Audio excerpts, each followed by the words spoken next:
নমস্কার। কবিগুরু রবীন্দ্রনাথ ঠাকুরের কবিতা প্রশ্ন। মাগো, আমায় ছুটি দিতে বল, সকাল থেকে পড়েছি যে মেলা। এখন আমি তোমার ঘরে বসে করব শুধু পড়া পড়া খেলা। তুমি বলছো দুপুর এখন সবে, না হয় যেন সত্যি হলো তাই।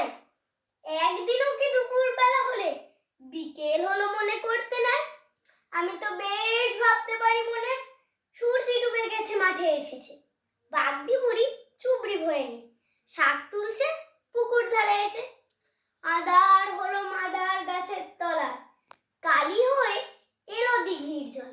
হাটে থেকে সবাই এলো ফিরে, মাঠে থেকে এলো চাষির দল। মনে করো না উঠলো সাজের তারা, মনে করো না সন্ধ্যা হলো যেন।